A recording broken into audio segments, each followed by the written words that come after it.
Olá, meu nome é Márcia Fusaro Terra Cardial, sou professora da disciplina de ginecologia da Faculdade de Medicina do ABC, serviço do professor César Eduardo Fernandes. Estamos aqui para falar sobre infecção pelo HPV, história natural e oncogênese. Vamos falar sobre o HPV, o que ele causa, a incidência, o risco, a forma de contágio, o diagnóstico, tratamento e prevenção. HPV é a sigla do papilomavírus humano e que é um vírus da família Papilomaviridae e capaz de induzir tanto em lesões de pele como de mucosa.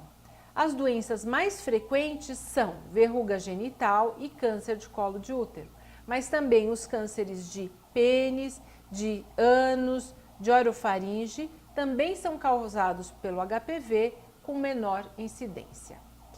Há mais de 200 tipos identificados, sendo que 40 afetam a genitália.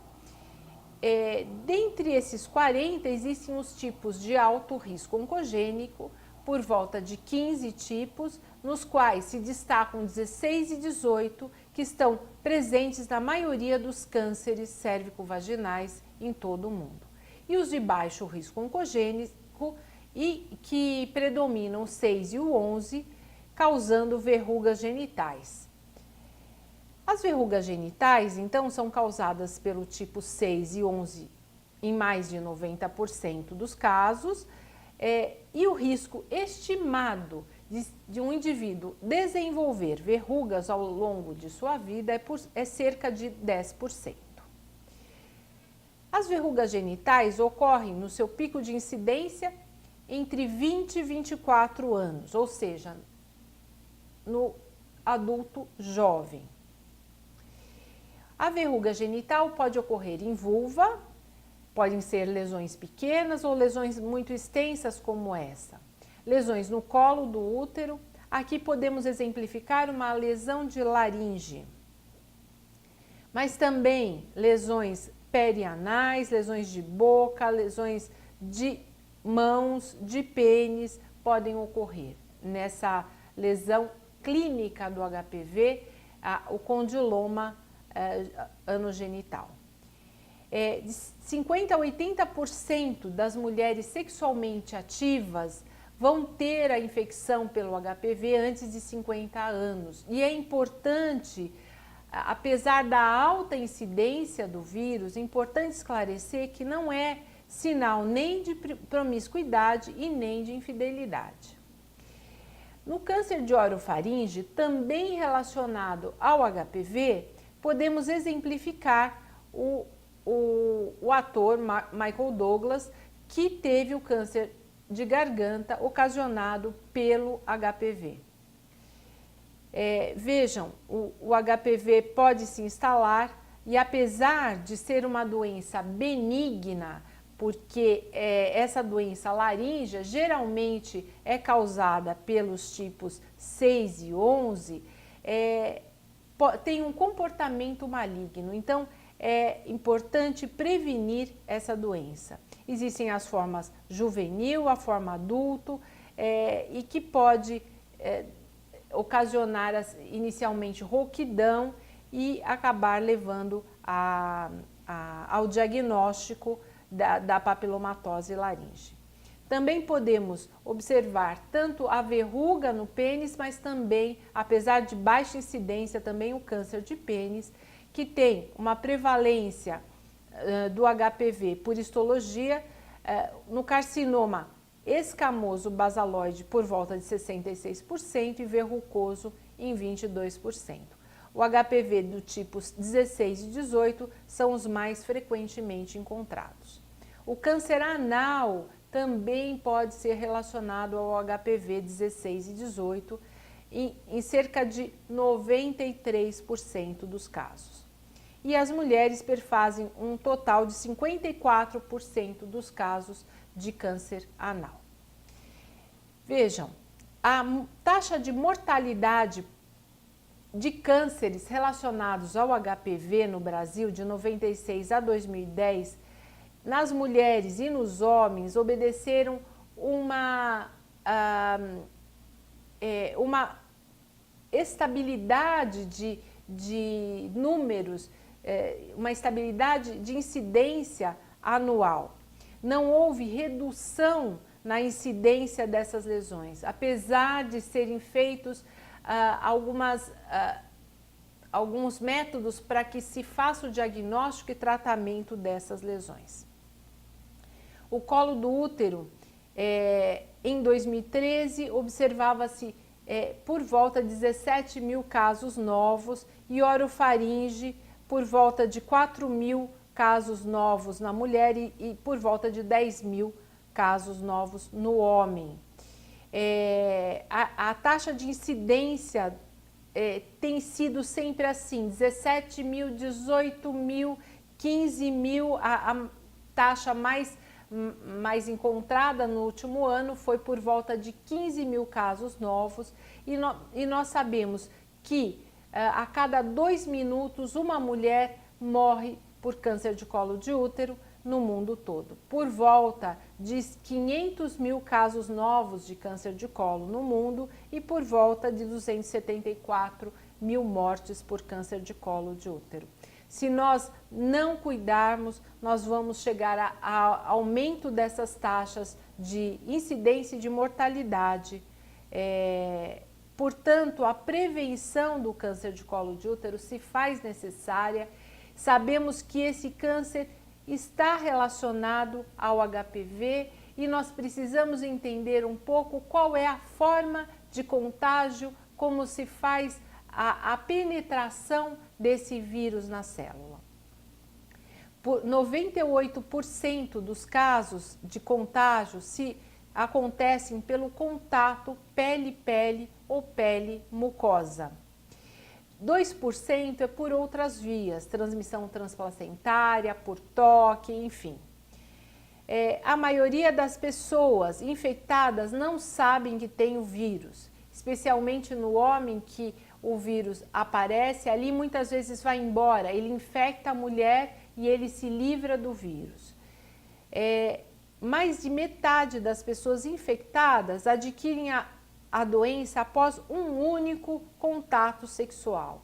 E nesse gráfico é muito interessante observar que nas meninas com apenas um parceiro sexual, no primeiro contato sexual, uma em cada 10 já adquirem o vírus e após 3 anos de contato com o mesmo parceiro, por volta de 50% delas vai ter o vírus do HPV. Portanto, devemos estar atentos e prevenir, porque o HPV é um risco para toda a faixa etária. E a persistência do vírus HPV é que pode realmente levar a consequências mais sérias. Sabemos que a infecção persistente do HPV 2 vezes em um período ou mais de um ano pode levar a alteração celular e progressão da lesão. Aqui observamos uma neoplasia intraepitelial grau 1, ou seja, uma lesão que raramente tem progressão para câncer de colo de útero. Na maior parte das vezes, o NIC1 vai regredir sozinho, sem tratamento. 70% dos casos vai regredir. Se for adolescente ainda, 90% dos casos vai regredir em 3 anos, de 2 a 3 anos, essas lesões de NIC1. NIC2 e NIC3 têm um potencial de progressão maior, sendo que o NIC2 em adolescente hoje se espera um pouco para se tratar, por conta das consequências do tratamento sobre uma futura gestação. Então, até 20 anos, hoje em dia, se espera para tratar NIC2, porque o potencial de evolução para câncer é bem menor do que, por exemplo, um NIC3. O vírus, a partir da contaminação pelo contato sexual, ou contato pele-pele ou pele-mucosa, ele penetra seja por microfissuras, seja pelas células de reserva, células metaplásicas, e vai para a profundidade do epitélio. E ali ele pode ficar por um tempo indeterminado. Em alguma circunstância, ele começa a subir, a se renovar, a aparecer na superfície, descamar o vírus HPV, e nesse caso, ele pode ficar numa forma epissomal no citoplasma ou mesmo no núcleo, mas ele não integra no genoma do hospedeiro. Nesse caso, ele vai descamar como HPV, condiloma ou NIC1, especialmente se for o vírus 6 e 11. No caso dele integrar, e aí a capacidade de integrar ocorre muito mais no 16 e no 18, nos vírus de alto risco oncogênico, desenvolvendo lesões precursoras do câncer. E hoje as lesões precursoras do câncer são NIC2, NIC3, são lesões de alto grau. Portanto, mais de 70% dos cânceres vêm do HPV 16 e 18 e cerca de 83% de outros tipos, como 45, 31 e 33. Nós podemos observar pela história natural, Richard Barron, em 1969, dizia que uma lesão de baixo grau teria uma evolução para lesão de alto grau em 7 anos e demoraria 10 anos para virar um câncer invasor. Hoje sabemos que a chance de uma lesão de baixo grau levar a um câncer invasor é a mesma que uma citologia absolutamente normal levar a um câncer de colo de útero. Não sabemos quais as lesões de NIC1 podem progredir ou podem regredir, mas aquelas que progridem, elas não estão relacionadas somente ao fato de serem NIC1, mas ao vírus, à infecção pelo vírus HPV oncogênico e a integração dessas lesões no genoma. Nós podemos observar no NIC1 uma alta taxa de regressão, por volta de 30% aí de persistência, e a progressão tem sido descrita como de 4 a 16%. O câncer de colo de útero, então, tem uma história natural que não começa mais no NIC1, mas que começa sim na infecção pelo HPV e na infecção pelo HPV oncogênico. Então você poderia me perguntar, o HPV então causa realmente o câncer de colo de útero? E nós podemos dizer que o agente principal é o HPV, que existe um aumento de proliferação e alteração na diferenciação celular, nas células infectadas, é suficiente para produzir lesões pré-neoplásicas e, segundo os estudos de Harold Zurhausen, 99,7% de todos os cânceres de colo de útero têm genoma do vírus HPV. É mais ou menos como o solo, a semente e as condições. O solo seria o tecido do trato genital inferior, que por meio de microfissuras, ou o colo do útero através das células de reserva ou células metaplásicas, englobaria o vírus penetra por aqui ou por aqui pelas células de reserva e sendo ele, a semente, o vírus numa forma epissomal, ou seja, numa forma circular, vírus que eu já falei para vocês que podem ser de baixo ou alto risco, e pode, se for o 16 e o 18, se tornar na forma integrada, ou seja, ele abre a sua estrutura para poder integrar na célula do hospedeiro. Existe uma inoculação, existe um período de incubação, que não se sabe muito bem quanto tempo pode ficar, existe uma fase 2, que seria o início de uma resposta imune adquirida, que pode evoluir para regressão ou expressão ativa, e uma fase tardia, uma fase 3, em que ocorre remissão ou recidiva. A infecção pelo HPV pode ser transitória, produtiva ou transformante.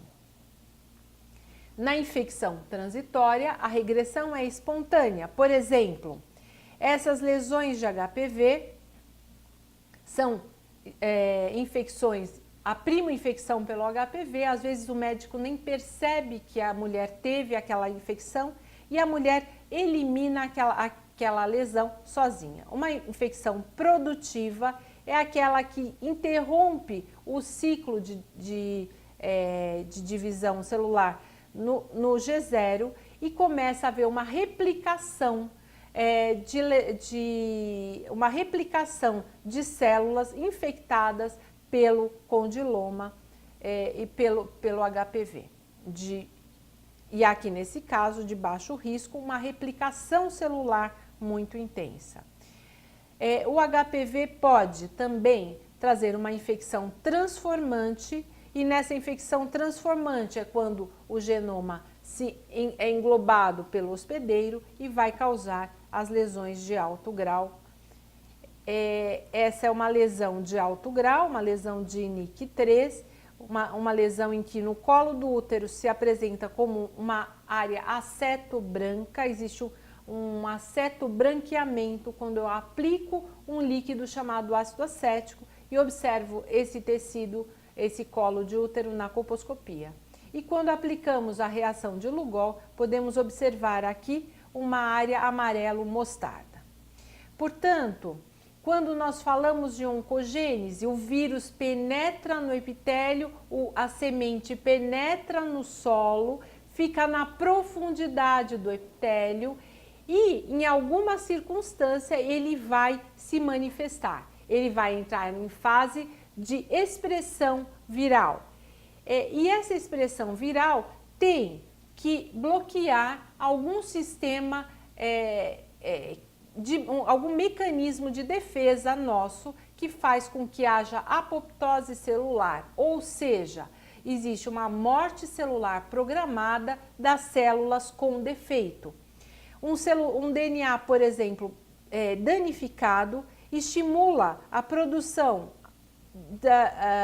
dessas proteínas, estimula a produção da proteína P53, que vem do gene P53, que vão estimular Bax, P21 e GAD45. E isso vai ocasionar apoptose e vai interromper o ciclo em G1. A P21 vai bloquear a CDK, o APNC, e que também vai interromper o ciclo em G1 pela GAD45. E interrompendo o ciclo em G1, vai ocorrer o reparo do DNA. Vai haver tempo para o reparo do DNA. Porém, se o DNA danificado na infecção pelo HPV de alto risco, o HPV de alto risco vai impedir essa apoptose. O que ele vai fazer? Ele vai aumentar P53. O E6 do HPV vai se unir à proteína P53 e vai degradar o P53. Portanto, não vai ocorrer mais bloqueio do ciclo celular e vai começar a ocorrer síntese de DNA. Por sua vez, o ciclo celular tem a proteína do retinoblastoma. A proteína do retinoblastoma, ela é fosforilada e se une ao E2F e em fatores de crescimento é bloqueado a ciclina CD4, vai bloquear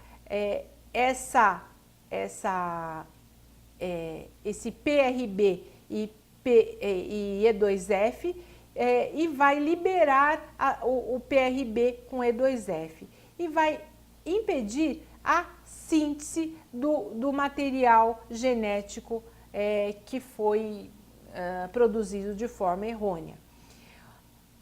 Na presença do E7 do HPV, o que vai acontecer? Vai liberar o PRB do E2F e liberando esses dois, ocorre uma síntese proteica do material danificado. Portanto, a coexpressão do E6 e E7, levando à inativação do P53 e do PRB, é fator necessário à transformação do HPV em queratinócitos de mucosa cervical. Portanto, nessa questão, todas as lesões HPV levam ao câncer? Nós podemos dizer não. Todas as lesões HPV, todas as lesões de câncer vêm do HPV oncogênico, mas todas as lesões do HPV, somente a minoria vai ter o câncer. Então, podemos partir de um universo aqui de 660 milhões de pessoas infectadas pelo HPV, sendo que 500 mil vai ter câncer de colo de útero.